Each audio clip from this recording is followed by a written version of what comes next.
What's up, everybody? Welcome back to the Dr. V podcast. I'm your host, Jessie Virga. Today I have an amazing guest. You might know her from her social media page where she shares inspirational videos, workout videos, kind of aspects of her life, both the ups and the downs, to kind of share what it's like to motivate yourself when you don't feel like motivating yourself, and a level of resiliency that I truly look up to and that truly inspires me. And she just released her book. In these pages lies magic, heartbreak, and mayhem, the poetic woes of a woman. It is a collection of poems that she spent over a year writing while she was on deployment, away from her kids, serving this country, and extremely powerful stuff. So today we're going to be talking to her not about her fitness journey, but what it's like being an immigrant to the United States, serving your country, proceeding on to law enforcement, being an actual service to others, and an active member of society, and having 3 amazing children. So with that, let's get into the interview with Diana.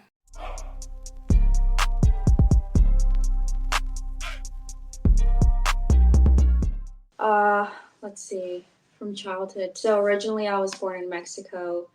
I was born in Michoacan, which is like southwest of Mexico. There's a little town called Lázaro Cárdenas, which is closer to the coast.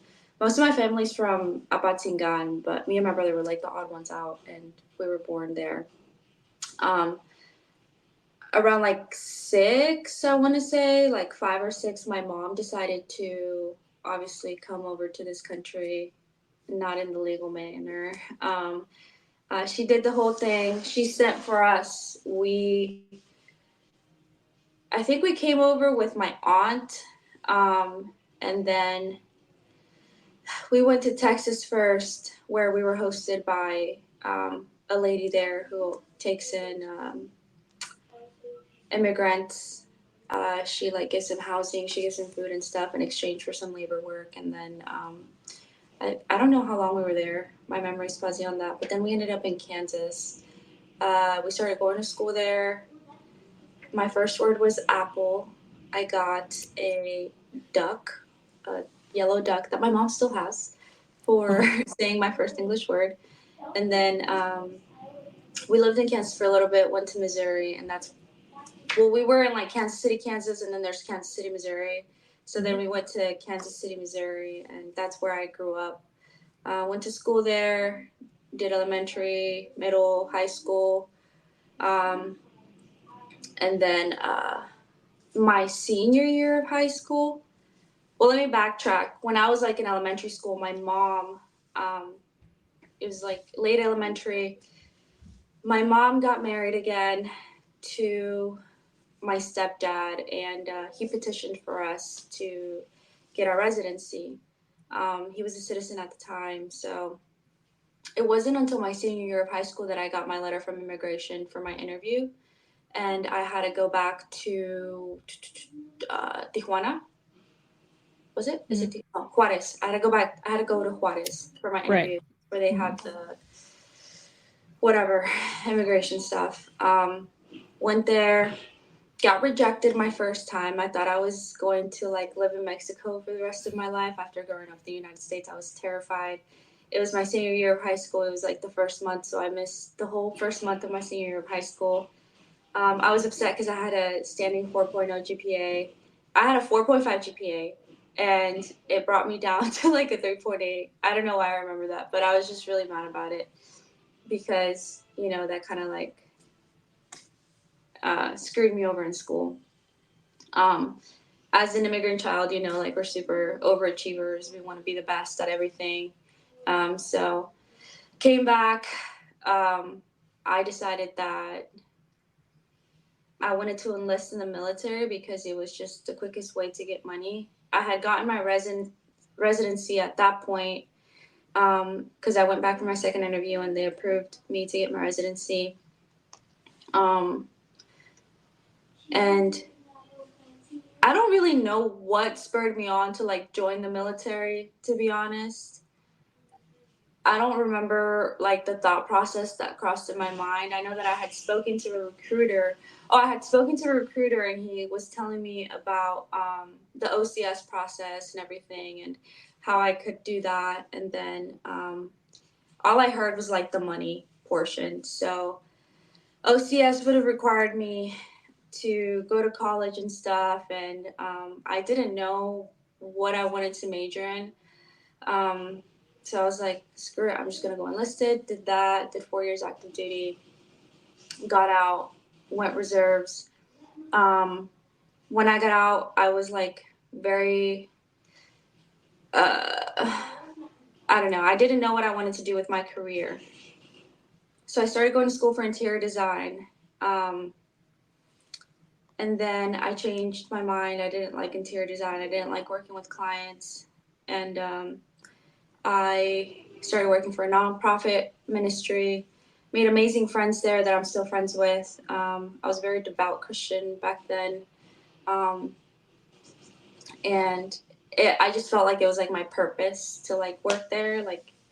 Uh, but then nonprofits, I don't know if you've ever worked for a nonprofit before, but nonprofits have a sort of shady way of doing things sometimes. Like people are going to be human and they're going to take advantage of that. So I was working under a guy who did just that, took advantage of his trips and everything, and was working like his side business and he would expand his side business in every country that he got sent to on a work trip. I didn't like that. I was the one who was like doing his trip vouchers and stuff. So I kind of caught on to the shady stuff he was doing. Then decided I didn't want to work there anymore. And that's when I went from active duty military to reserves, I went from being an aviation mechanic to a gunner's mate. So at that point, I had already started doing like the tactical stuff. Um, and then I decided that I wanted to immerse myself in that world. I always hated law enforcement because I grew up really scared of immigration. Was always scared of guns because my mom was just like terrified and she like instilled that fear in me. And so I was like, let me immerse myself in something. Since I'm already here, I've already gotten the opportunity to experience getting my residency. I got my citizenship while I was active duty. So I got naturalized. The ceremony was beautiful. And then I'm like, why am I going to waste this opportunity to do things that I've never done before in my life and, and live a life that is going to keep enabling my fears. So at that point, I'm like, okay, I'm going to immerse myself in the world of law enforcement. And I started working for the Department of Homeland Security. Um, it was very anticlimactic. I thought it was going to be more exciting, um, but it wasn't. And then while I was working one day, a um, a recruiter. Ooh, is that your dog? Yeah, he only barks when I'm on the phone or like doing one of these Oh, podcasts. he's a person. A recruiter come up to me for the police department that I work with now, and he was like, "You should really consider it." Took his card, forgot about it, and then I tried to go Secret Service. Um, that process was long. It was way too long. It was like so much paperwork. I got my second interview approved. Then I got a call back the next day telling me that I was not approved to go on to the next phase. And then I was like, okay, well, I need a job. And then I'm like, I don't know. I don't know what I'm going to do. At that point, COVID was still going on. Um, and I was like, I had a lot of time to like sit at home and just think about what I wanted to do in the next step of my life. So I was like, okay, well, if the federal stuff isn't going to work out for me, then let me go local. And then that's when I was like, all right. So I applied to different departments in my area. Um, and then I kind of just went with one that was like the quickest process. Um, but it ended up being really good. It's one of the best departments here, like in the southeast part of Virginia. Um, and now I'm here, and I'm really grateful for it. There's a lot to my story besides my professional career, but that is like going down a deep, deep rabbit hole. At what point throughout your career, like, did you have your kids in the Navy, like while you were active duty? How did I know that they're like various ages? So, Yeah, so my oldest is 9. I had him a year after I had, or a couple of years after I started active duty. And I had him after my initial pregnancy that I had stillbirth with. So coming back to work from having him was hard because people, you know, they shit talk and they're like, oh, you just want to get out of deployment, blah, blah, blah. And then I had my daughter. She was a surprise. I didn't know I was pregnant with her. I had her. They're called Irish twins, I guess. They're born So, in the same year? is that what it is? Or within Yeah. like 12 months or whatever? Oh, I think, yeah, I think you're right. I think it's within 12 months. Yeah. Yeah, so that's what they are. So he's gonna be 9, she's gonna be 8. He's gonna be 9 in October, she's gonna be 8 in November. Um, Oh, so wow. They're like right on the cusp of Irish twins. Nice. Yeah. yeah, I don't know what that stuff is, but I had them pretty close together, and then I didn't have my youngest. He's 4. I had him during COVID. He's a COVID baby.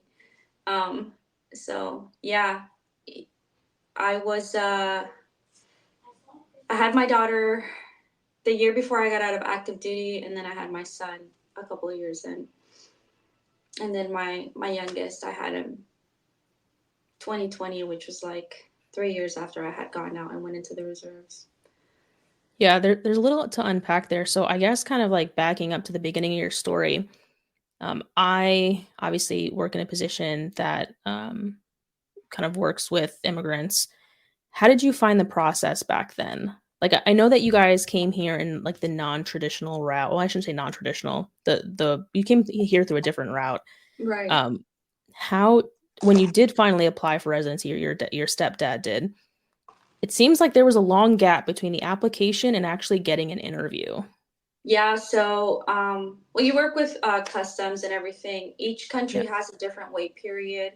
Hmm. Um, so I think Mexico is one of the countries where it's like a 10-year wait period or something like that, or like an extended wait period where it just takes longer for your application to get processed.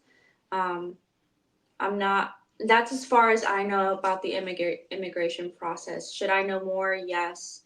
Um, You were a but I kid. just They're know for just not holding you us. to I it. mean, yeah, I was a kid. I didn't even know like my mom had done that. I didn't even know I was illegal until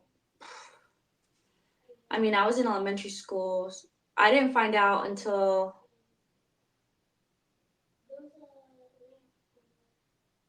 I was in high school because people started talking about college and everything. And then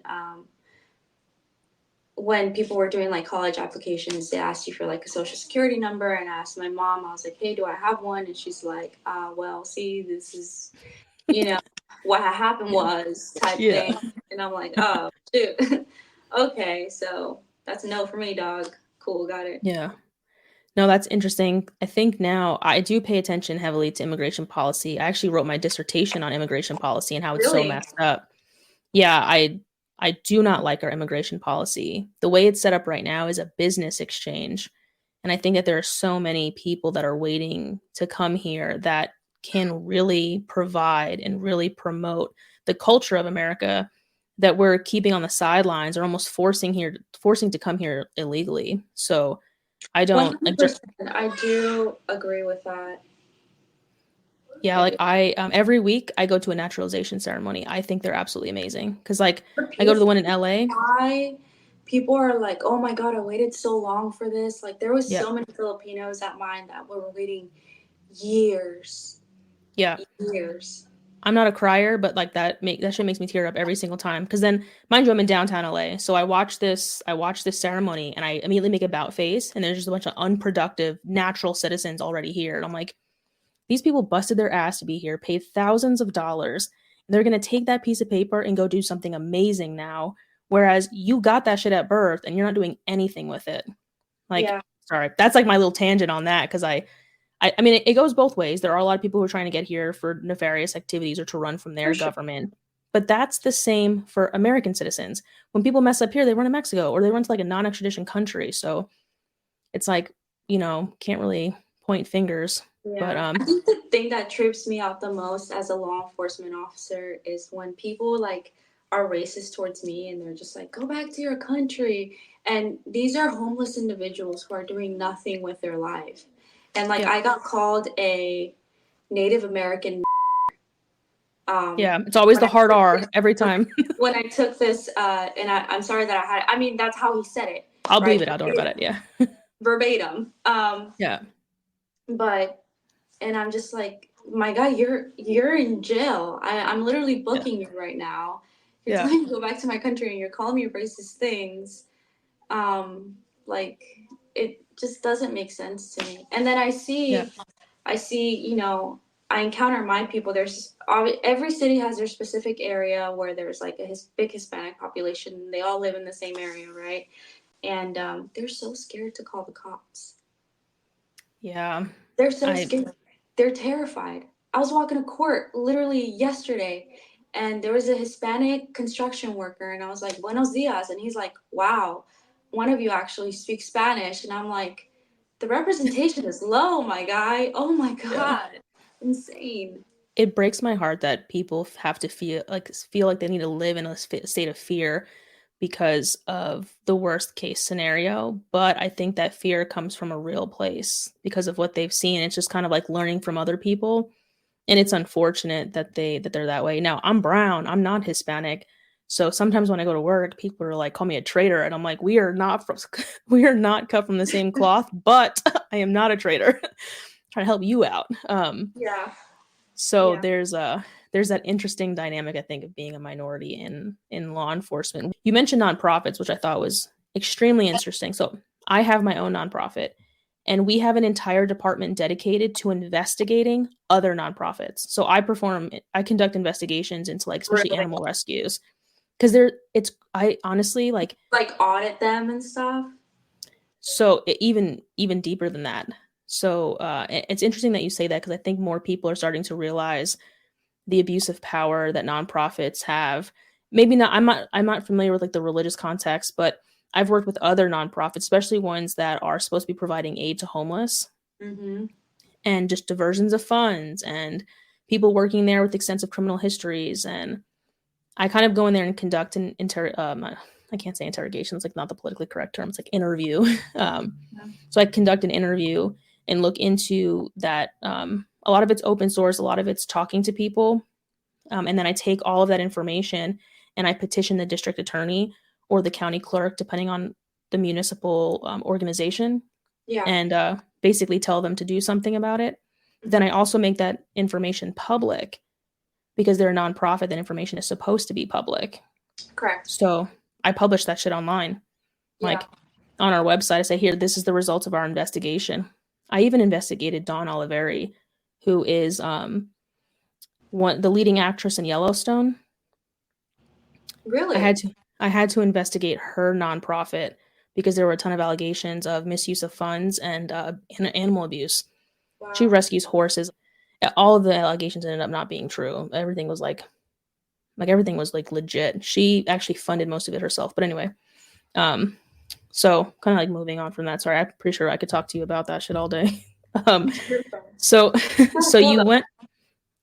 I mean, I think as females in law enforcement, I think we have a different take sometimes on the different nuances of the way things work. But you're the first person I've ever talked to that's kind of been on both sides of the house.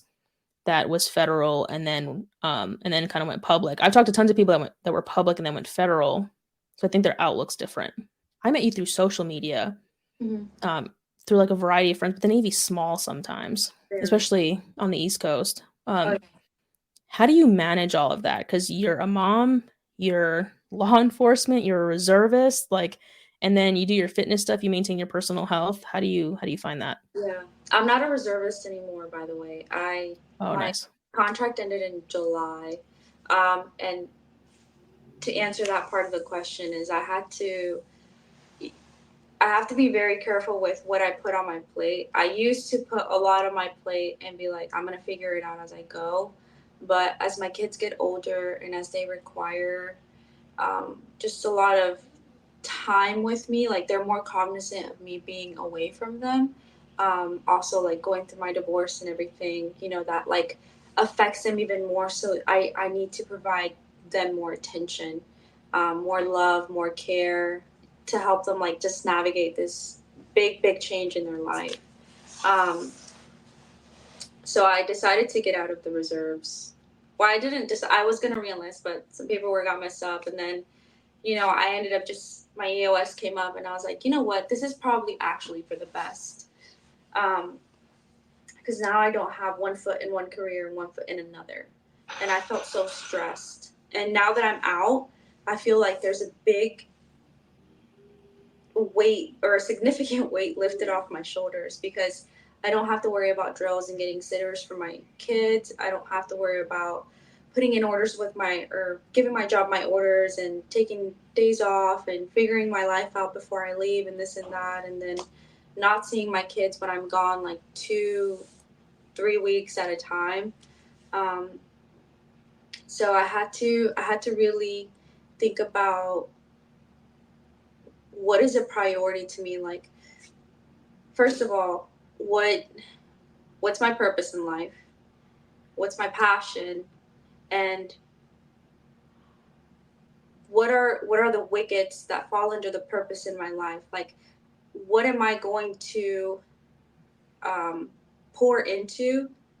What are the categories that I'm going to pour into to fulfill that purpose? And am I passionate about these things? Right? And so me combining my purpose and my passion is super important, right? I think to me, if I'm very passionate about my purpose, then when the motivation is gone, my passion and then like my discipline that I've learned to build over the years takes over.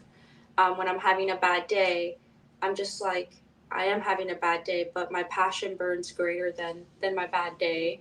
And so I can continue to do what I need to do. So I had to decide that the Navy wasn't something that was, it was a very like sporadic medium in which I fulfilled my purpose because I wasn't there consistently. It was, it's very part-time when you're in the reserves. I loved my sailors. I loved my job. I loved working with my people. However, I wasn't consistently around them to, I guess, like I can make a temporary impact, but to me, it's like, what am I going to consistently be doing with these people, like building a community? They're always going to be my brothers and sisters, but we're so far away that it makes it hard to have cohesiveness. And that's also really important to me. So I was like, what are the things that I'm going to pour into that are cohesive, that I can be consistent in, and that is going to pour back into me as well, right? Because I'm not just doing this because I'm, oh my gosh, so selfless or whatever. Like, I am a human and I also need to pay my bills and I need to take care of my children and I need to, right, like pour into my cup, right? Because if I'm just pouring into other people's cups, it's kind of, it's mute to even like do it. So yeah, I had to decide that my kids were important. Myself, I'm important. I want to be able to be here, to be around the people that I love and the people that love me, so that I can build a community of support. I've never gone through any hardship in life and made it through by myself, ever. And going through my divorce made me realize that I have been gone for so long and I only had really consistently like two people that I could rely on emotionally, and then everybody else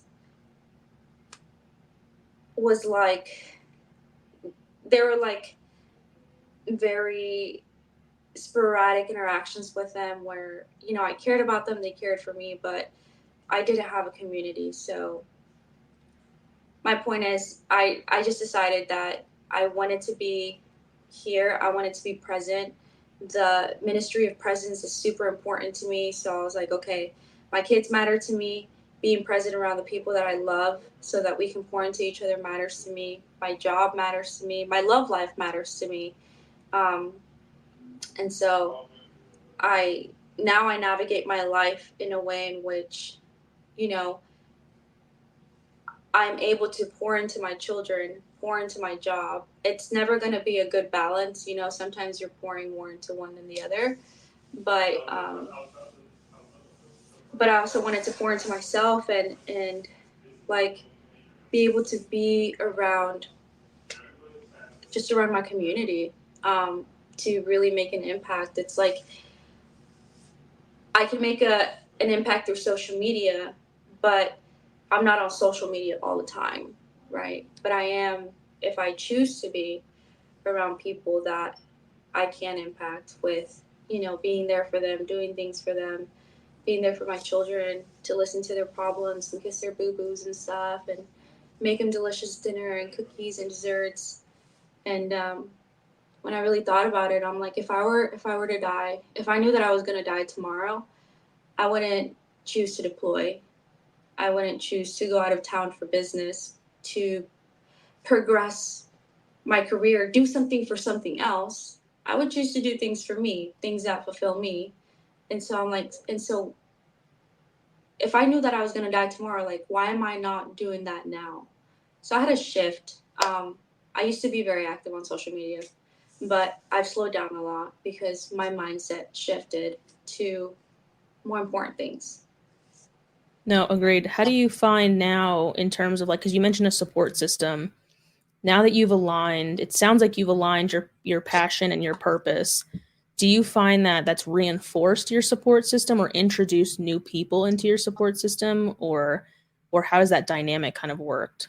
Hey guys, I wanted to interrupt this video real quick and remind you that my free guide, Wellness, Wisdom, and Warfare, a Veteran's Guide for Mastering Life, is now available for download using the link in the description, or if you go to my website, jessievirga.com/free guide, or it's under the podcast tab. You can download it for absolutely free. It's over 60 pages of just tips and tricks and things to help my veterans out there master their health, master their fitness, master their mental and spiritual health, just things that I've learned through my journey as just a veteran and that I've learned as an educator and as a professional in multiple fields, as an entrepreneur. I put all these things in one place and I've put it together for absolutely free. So again, link is in the description, or if you head to my website, jessievirga.com, you can download it for absolutely free. Yeah, so it has reinforced my support system, and it's also introduced more people. When I came back from deployment, and I obviously started getting acclimated with my job again, I met one of my best friends. I met her there. I met her at the gun range doing my quals to come back to get on the street again. And so now, I had those interactions. We had English is hard right now. Words are very hard. It's late as shit by UC. That's fair. We had a shared love of just shooting and guns and everything, and like tactical high speed stuff. Her name is Kristen. Obviously, she also works with me. She's amazing. I post her all the time. And so she was another person that got added into my little bundle of like community. And so I think having a big circle is not really like a big deal to me, but I think having different people that can pour into your life in different ways is super important. And so my community it's been reinforced, been added to in the most possible. I was waiting for my dog to pass, but he's just barking. Yeah, so I think it's an interesting statement. Say again? I said he wants to share a statement. He is quiet all day. I had to get on a meeting earlier, and the second I hit on mute, it was like he knows. I'm like, all right, just this way it's gonna have to be. But That is funny. yeah, he's awesome. But I think that's interesting because I find that when I meet other women, especially at like the range or women with similar interests, especially as it relates to like law enforcement or like your ideologies kind of line up. I really think that it's just so rare. It's like somewhere in the universe, someone was like, these two people need to meet at some point, depending on whatever your faith is. But sometimes I'm just like, what are the chances that I was going to meet you here of all places? So that's, I met a really good friend also at the range. We were not qualling. We were just at like a regular gun range. He needed ammo. He's like, can you please, like, he's like, I got one more round in me. And I was like, oh yeah, I got you, bro. And and him and I became really good friends. So I can definitely relate. I think the range is a great place to meet people. Oh my Better, God, yes.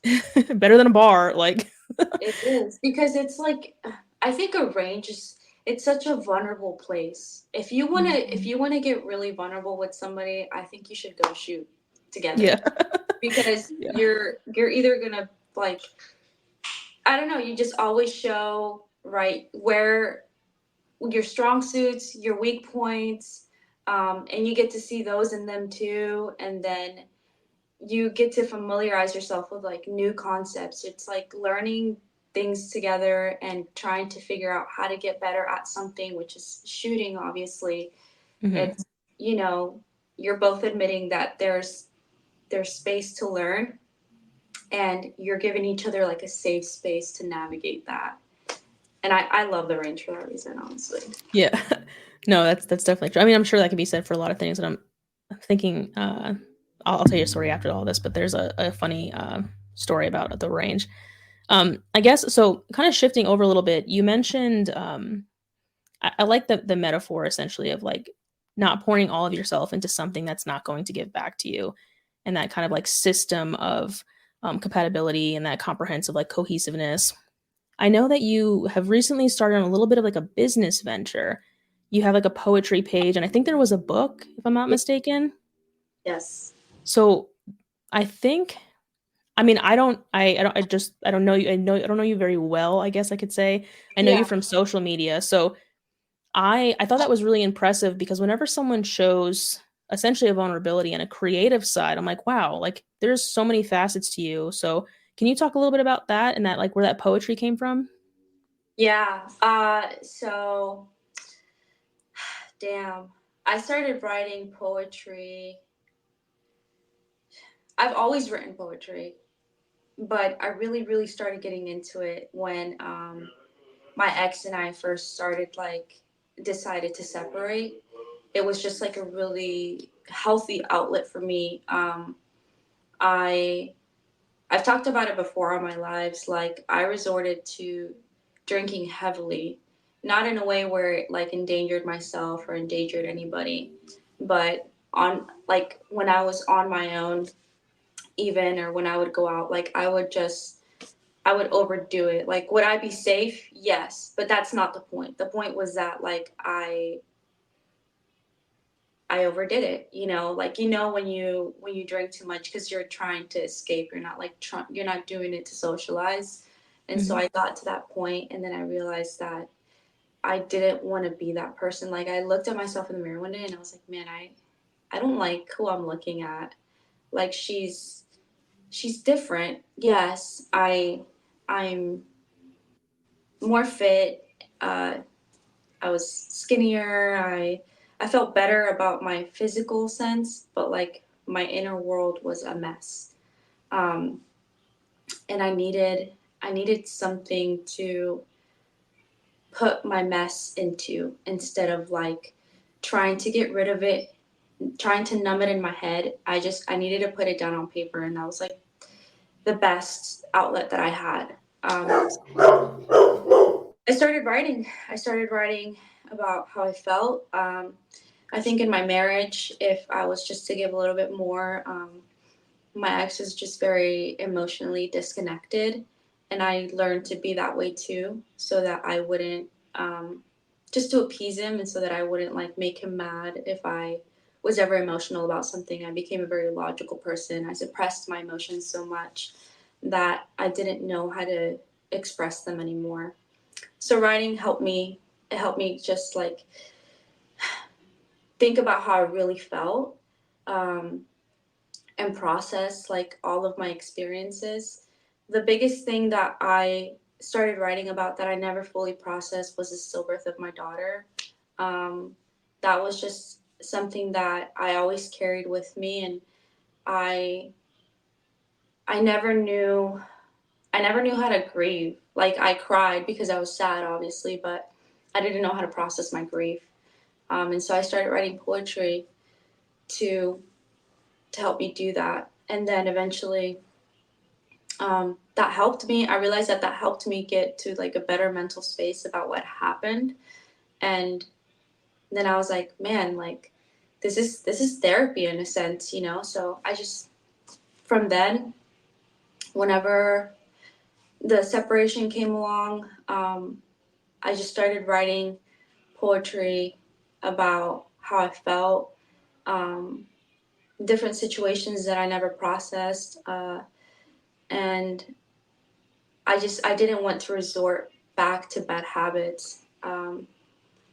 And then I decided, somebody told me, I shared my poetry with somebody in person, and they're like, you should really write a book. And I was like, I don't know about it. I'm not like a book writer. I've been told I should write a book about like my life story because it's very crazy. There's a lot of like different crazy parts about my life that people didn't think that I'd gone through, I guess, because I'm like a very like chipper, like, oh my god, love everybody kind of person. Like, I think they think I'm naive in a sense, but I'm not. I think I'm just smart enough to realize that life is like really not that deep because I've been in the deep.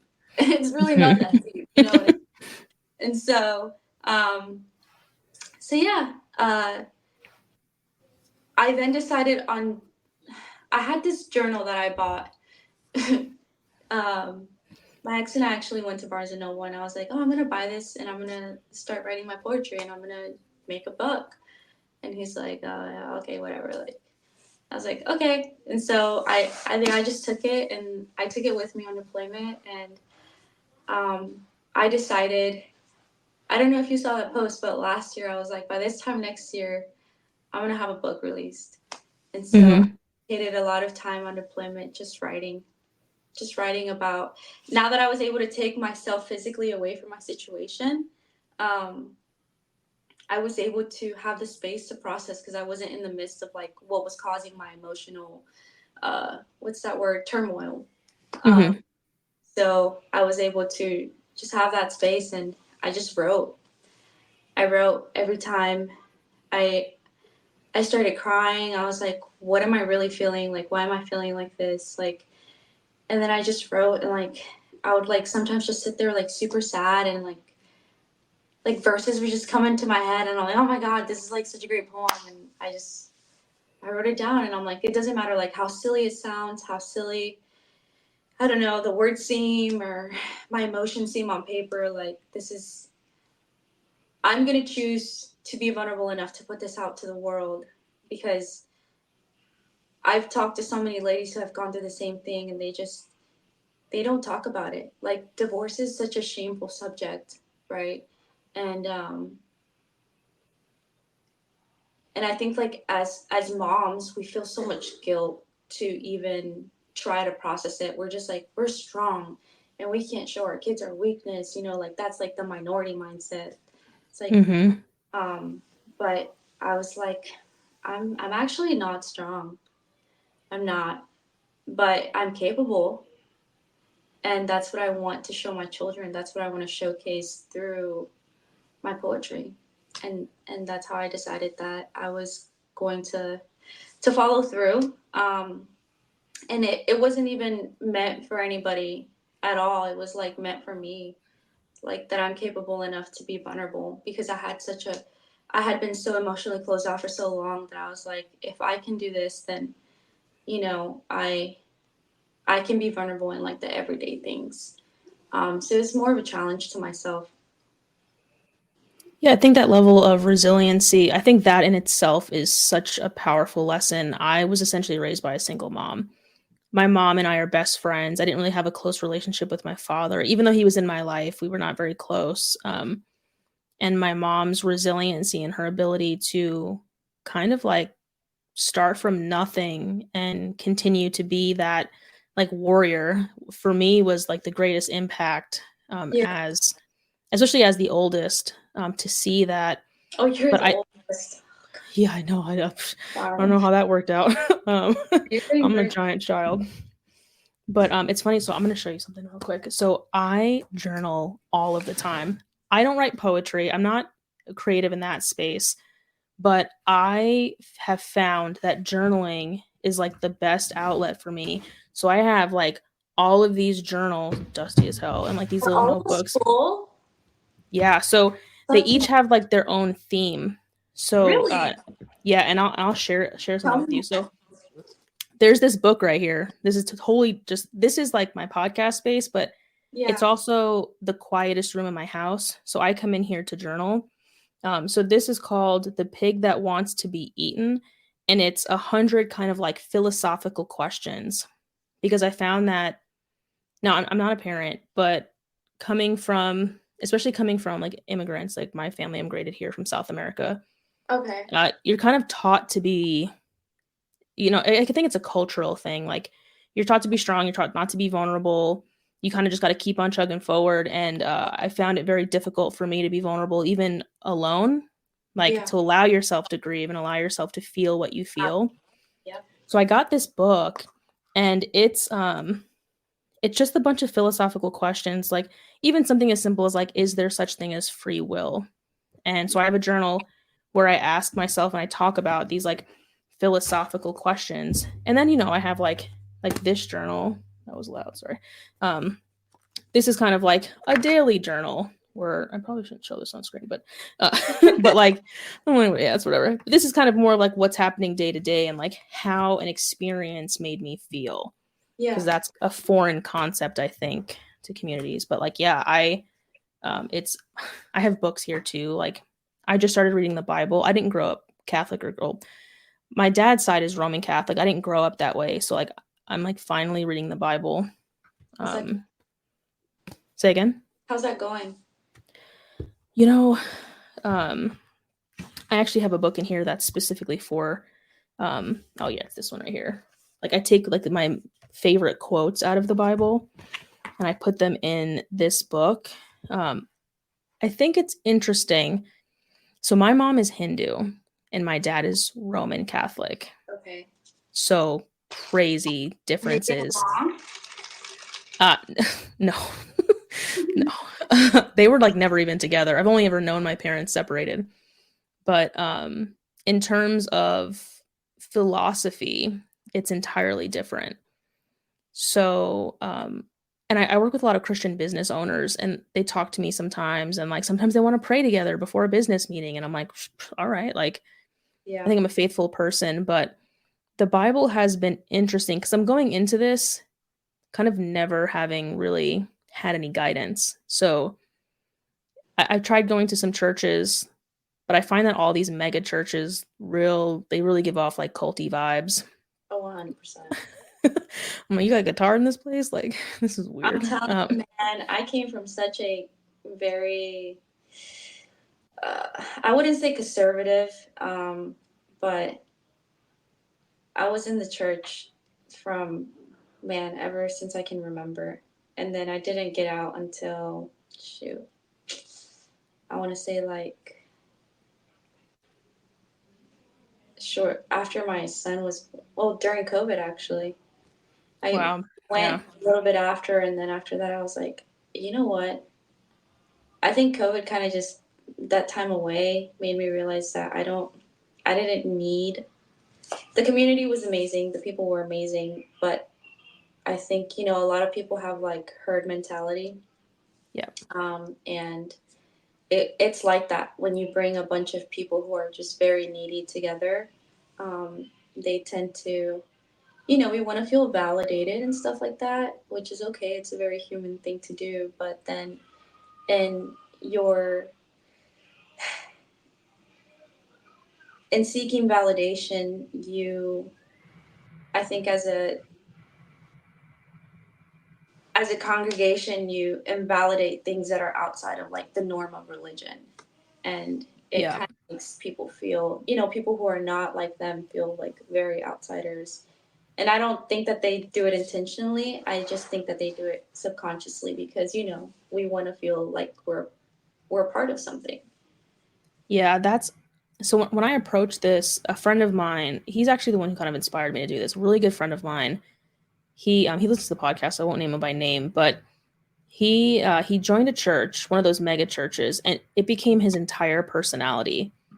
And I'm like, dude, like take a step back. Like you're a Marine, you're infantry. Like, do these things make sense? And it's every single piece of him now, to the point where he's unrecognizable, and I find that he doesn't think for himself anymore. Mhm. So when I approached this kind of like religious study, I have multiple holy books here. I have the Quran here. Like I'm not trying to learn just about one. I'll just pull this out real quick. So I bought. So I had my neighbor give me this like 30 days in God's Word. It's supposed to be like a Cliff Notes version of the Bible. And then I bought this study Bible, and this has historical context because I think that's a little bit easier for me, being Yeah. somewhat of like a logical person needing to like rationalize things. Mm-hmm.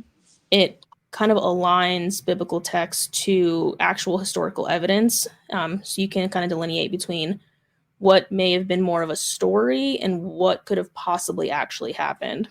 So yeah, anyway, but the journaling thing I think is so important. I saw some of your posts where you shared some of your poetry, and I was like, shit, this is good. Like I read all the time, but like I think that that creative side of you, again, I don't know you like that. So for me, it was I'm learning a little bit more about you, and I thought that was pretty interesting.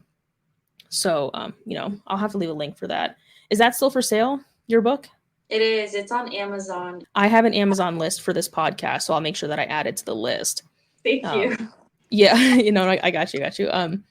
No, it's really good. I've actually been meaning to buy a copy. I wanted to make sure I read it before this podcast, but I wasn't really too sure when we were gonna sit down. So I'm gonna buy a copy myself, and then I'm gonna start doing like a book review. I have a spin-off podcast called Path to Faith, where I talk about like my spiritual journey, but not as it relates to any specific like religion. Yeah. Mostly because I think for me as a veteran, I lost a lot of like that spiritual wellness while in the military, because military has a way of ripping the mask off of what you think is real, kind of showing you the reality of the world, and you're like, is there a God if this is happening? So Yeah. that's kind of like where I've been at, but kind of moving past that, sorry. So Okay. I guess my question is, because I know you as Diana on social media, how has your like fitness journey progressed? Because it sounds like you've done a lot of like personal growth.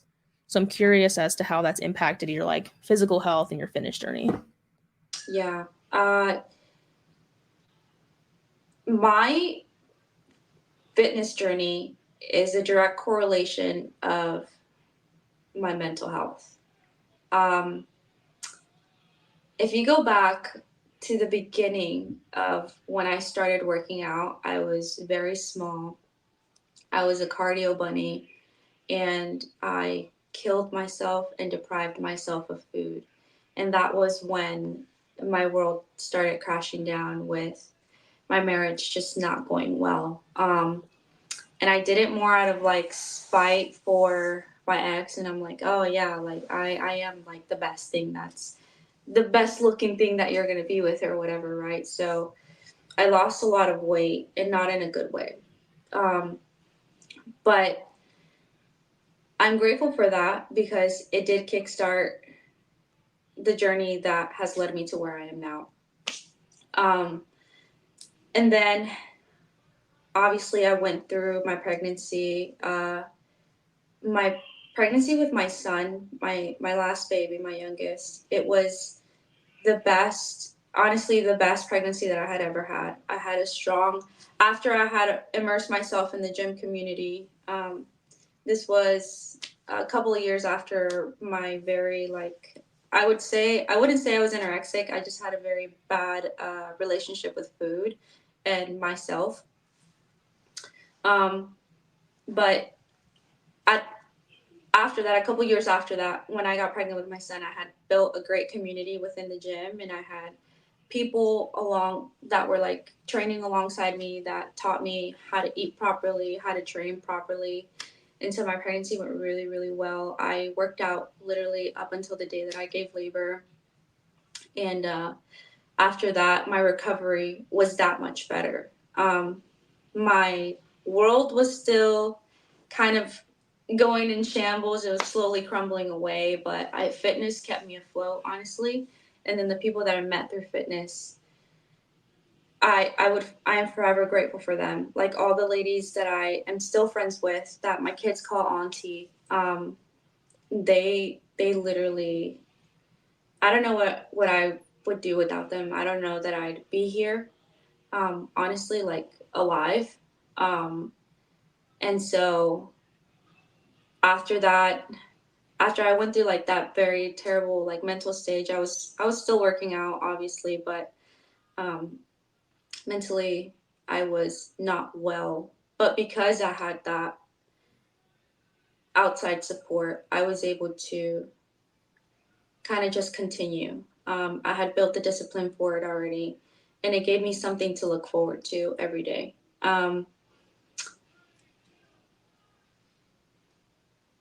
And then I don't know. I think I through working out through the gym through my community, I built this resiliency that made me realize that like life is worth living.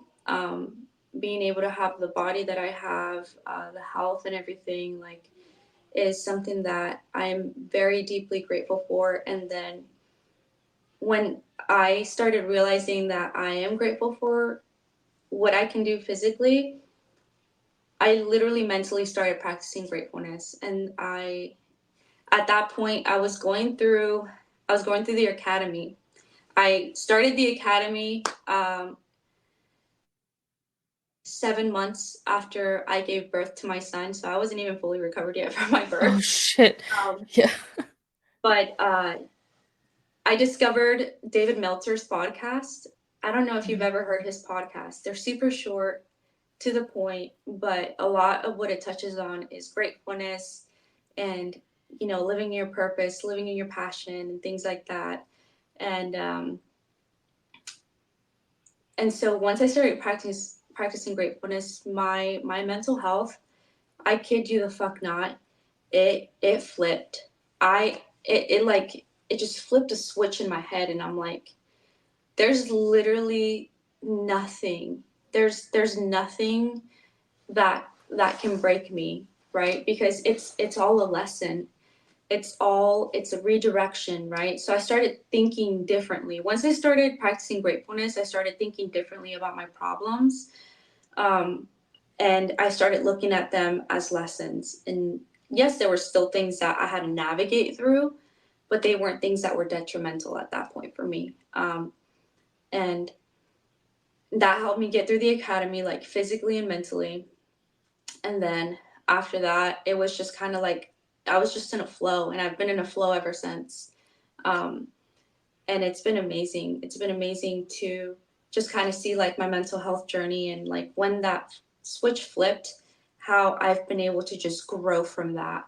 Um, and now I'm here, and I think I decided that I wasn't going to compete until I was in a mentally good place to love myself through the process, through every single stage, to love the suck, and to be able to have the mental, emotional, and physical resiliency to also pour into all the different areas of my life while putting myself willingly through something really hard.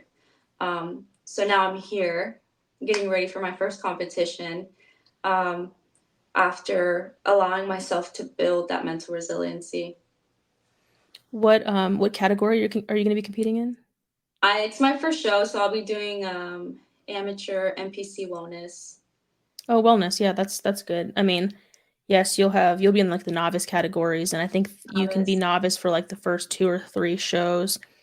Yeah, there's a so between you, I have another friend. She's not a veteran. Her name is Lulu. She is a nurse up in Washington, but she's a mom, single mom, Mm-hmm. and she competes. And for my clients that I train, this is whenever I have to motivate my clients and they give me excuses and they're like, I can't do it. I'm just like, I'm gonna send you two profiles. So I'm gonna send you Lulu and I'm gonna send you Diana, and you're gonna see Oh my god.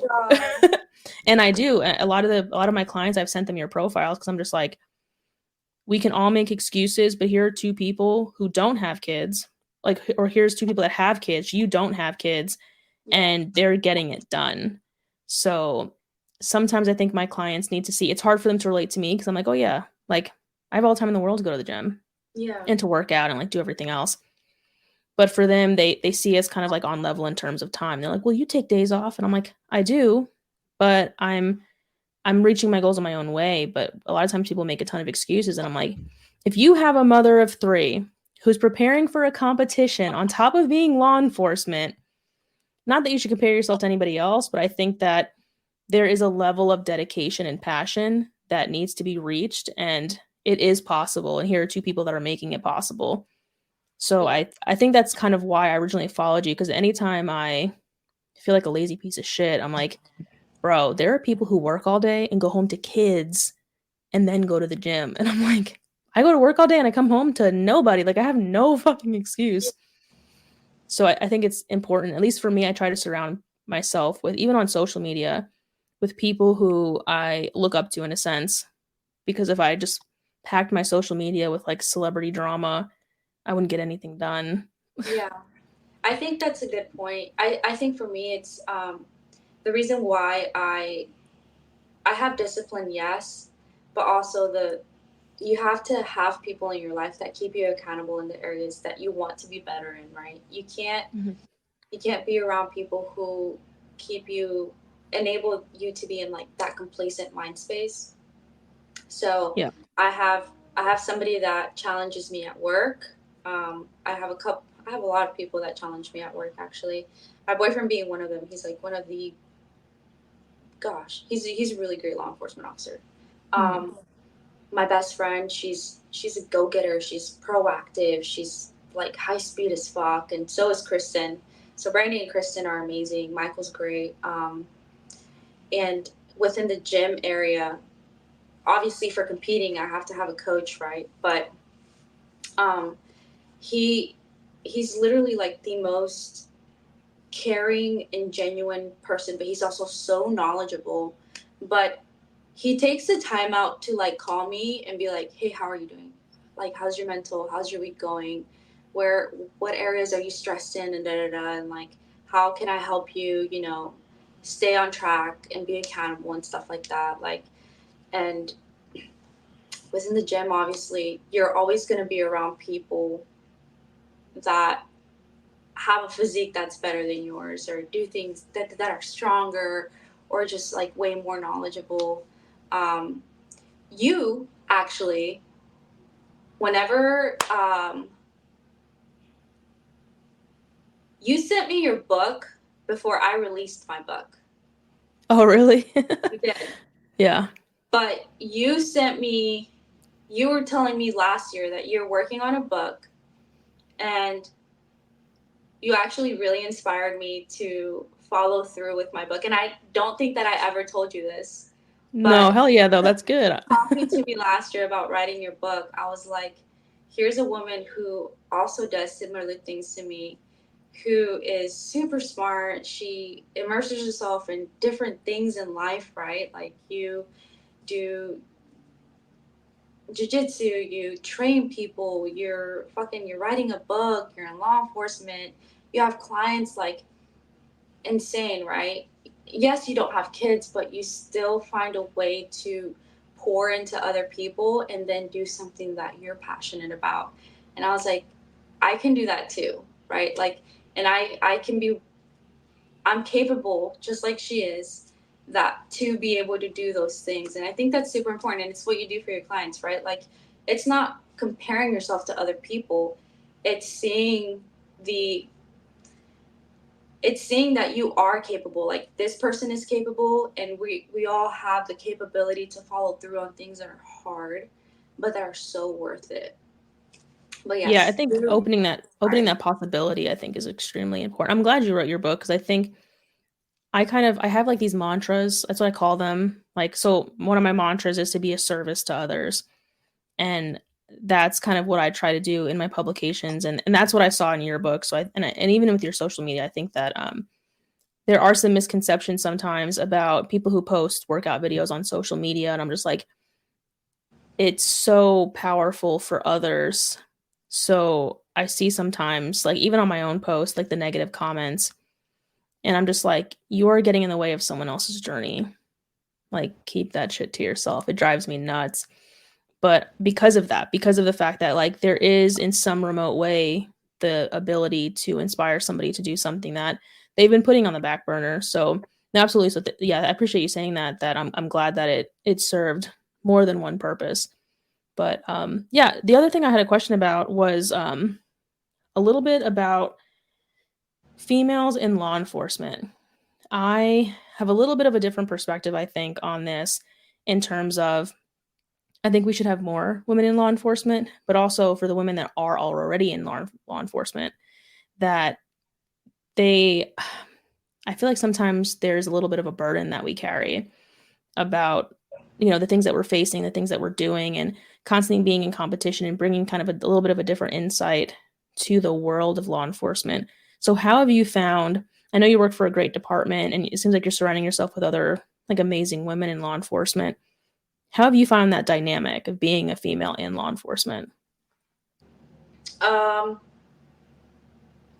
there's obviously, when you're a female in law enforcement, if you're anybody in law enforcement, it's, I think it's like being a bodybuilder and putting yourself on stage, but you're putting yourself on a stage with the world that you're in, that you're working in. And I think you have to realize it's a reality that you're going to be judged by how you look.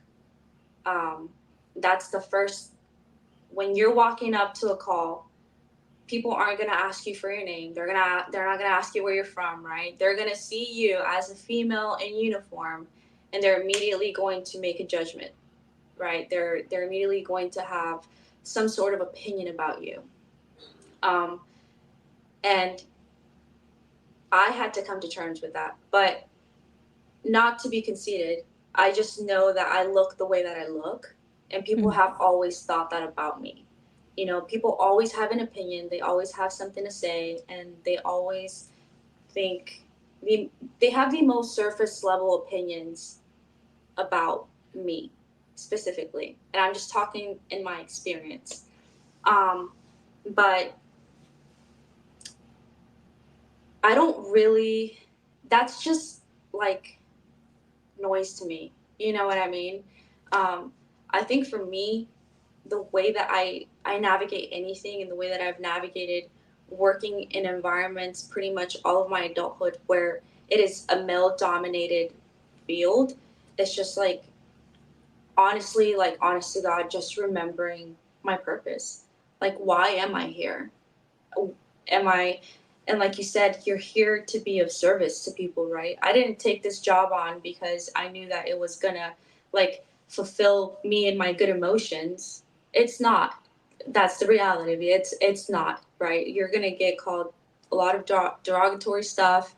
You're gonna get judged all the time. You're gonna get hit on all the time, and people are gonna underestimate you.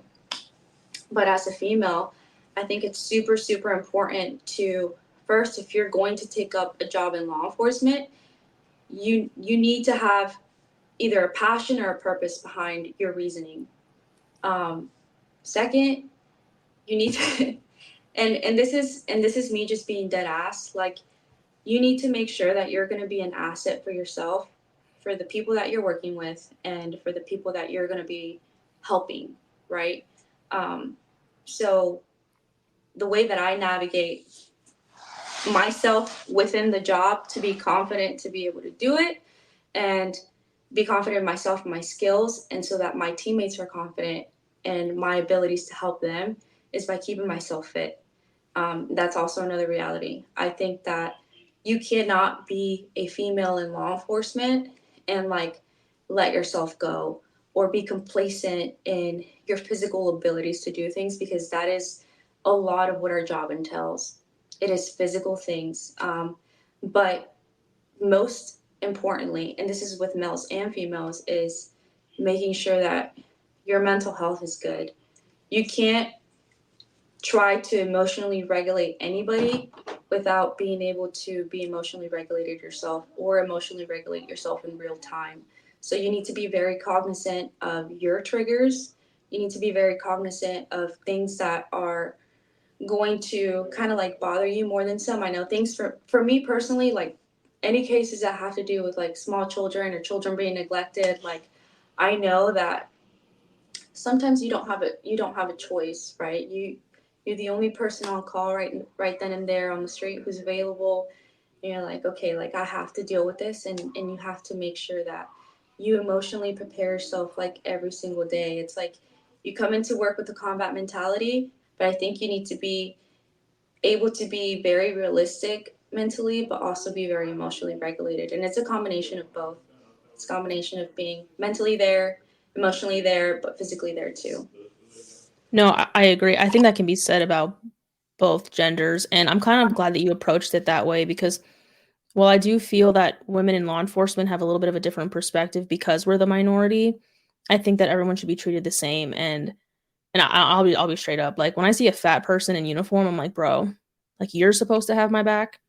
Like Yeah. that's to me, I think it's just unsat, and that might be like the military thing, but the fact that most law enforcement agencies don't uphold any sort of physical standard after the academy, like even me, like so I'm always going to be like 95% muscle. That's just my natural genetics. So cardio was always a big thing for me, is making sure that I can be a buck 80 and 10% body fat and be able to move. But then I put in all this work to make sure that not even really just, I don't really care how I look, but like to be physically ready to then go on a call and I see Donut McGee there and I'm just like, bro, like if shit pops off, I need to make sure that you're okay now because I'm not sure if you are going to be able to handle the situation.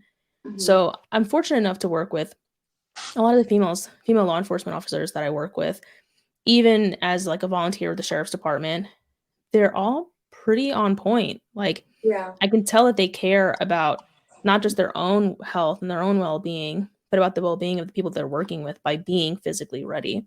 Yeah. And just like you were saying, like kind of what's that Mad Dog quote where it's like be like greet everybody you meet, but or be friendly to everybody you meet, but be prepared to kill everybody you meet, like some sort of like shit like that. I'm just like going through every Yeah. situation, like trying to de-escalate, but at the Yeah. end of the day, just know if shit pops off, you have to do what's in the best interest of you and the public around you. 100%. So And I mean, that's the law too, right? Like yeah, self defense and the defense of others. You have to yeah, be ready. You have to be mentally and emotionally ready to do that. And that's why I love my department. My sergeants are just like, hey, if you feel like you're just not you're not mentally going to be there, like at work, you're going through stuff, take the day.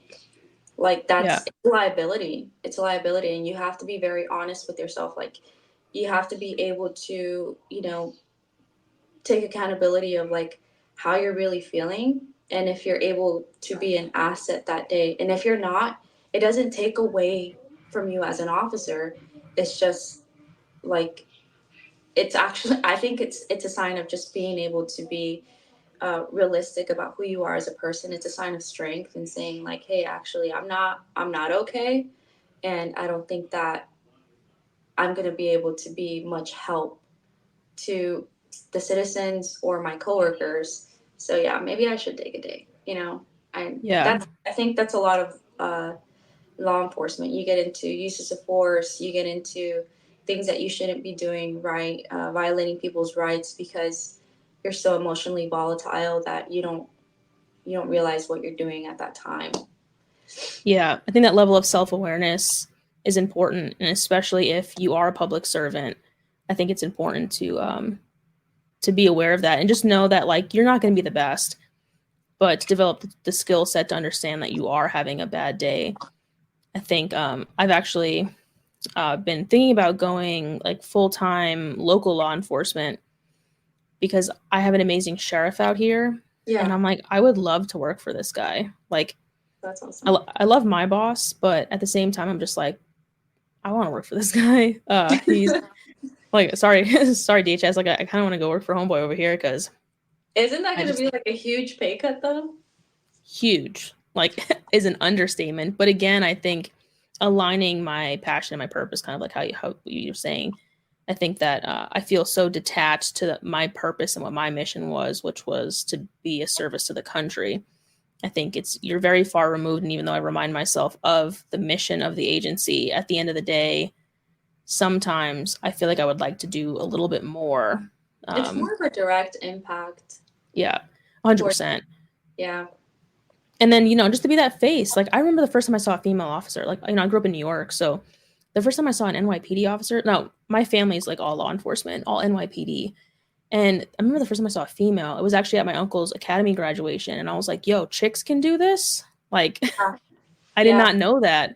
Yeah. And she was she was mixed. I think she was black and maybe white or Spanish or probably Puerto Rican. But she was not only a female, but she was another brown female. And I was like, that representation mattered so much to me at such a young age. Yo. I'm like, that's what I want to do. Like, she's a badass, and I want to be just like her when I grow up. Yeah, So it's insane. My department has very few Hispanic females. I don't think that I know of. She's Spaniard. She's from Spain. She's from Spain. She doesn't look Hispanic. like blonde hair, blue eyes, like Yeah, or like yeah, fair yeah. skinned, yeah. Yes. That's what she looks. She's the sweetest person ever. Such a badass. But when you talk about like the representation of brown skinned people, right? Like it's, man, it's hard. And I think obviously, the stigma of like the hatred towards law enforcement, it really, really just makes minorities not want to, work in a capacity like this. But Yeah, you feel like a traitor. It's like you're a traitor to your own people because your own people don't like law enforcement. You're directly doing that. Like, no, I think for me it's interesting because my family came here from Guyana, so my mom's side, and they're the ones that are all law enforcement. My dad's side's all criminals, so go figure, right? Like, yeah. the white side is all criminals, and the minorities, the brown people who came over, are all They're law all law enforcement. enforcement? Yeah, Yeah, that is funny. No, yeah, sometimes like I'm driving in my patrol car, like, and then my friend like pull up behind me, and I'm like, oh shit, the cops, and then I'm like, wait, I'm the cops. literally in a. It's me. I was like, I'm not. Like Diana, it's not illegal anymore. Calm down. Yeah, it's funny because like even now when cops pull up behind me, I'm like, oh shit, like 10 and 2, like I gotta be real careful. I'm like, I'm alright. I'm not doing anything illegal. I'll be at like a stop sign. I'm like, yo, I gotta stay here 1, 2, 3. I'm like, Yeah. I think it's like my friend called it a brown complex at one point, and I was like, you're probably right. There's like the inner brown person in me is like, yo, don't get pulled over. But it's not even like a real thing. I've been pulled over a ton of times, and I've never had a problem. I remember once I was pulled over going to a flag football game. I had straight up cornrows in my hair. Okay. I'm wearing like one of those like crop shirts because I was about to throw like my jersey on, and I'm just looking real ratchet in this car, and tattoos, and like he pulls me over, not a single problem, like at all.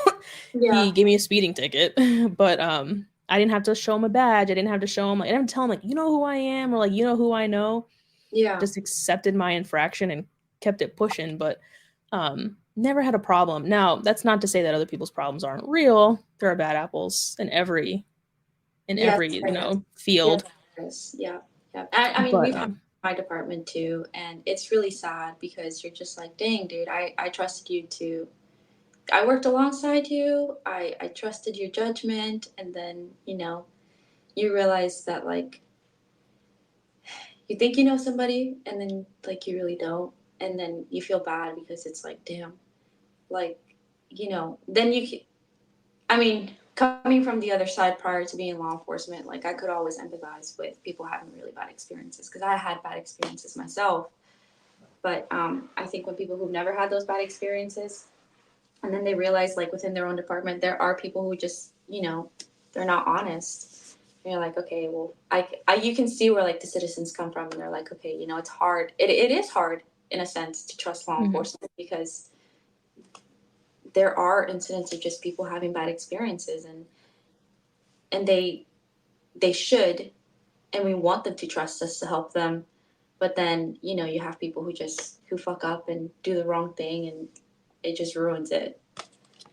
Yeah, I mean, we can say that about any field. I think because of the fact that we're so public facing with law enforcement, and that there is this whole like deadly force aspect, that we look at it under a more serious lens, which I understand, but it's like there are bad apples at Starbucks who are making your coffee right now. Like they're doing some jacked up shit to your coffee beans, and at the same time, like you have the same like mentality in every single agency. So I think it's it's fair to want people to do the right thing, but they're also, it can't just be want, want, want. It's like, how do we get there? Some people just lack emotional intelligence. Yeah. And how do we set them up for success? So, but anyway, I just wanted to thank you for being here. I got to learn a lot about you, a lot more than I thought I was. Kind of thought I had an idea of like all the little wickets about you, but that just goes to show that people are so much deeper than we realize. And I'm so excited for your to get a copy of your book, and I'll leave a link to that.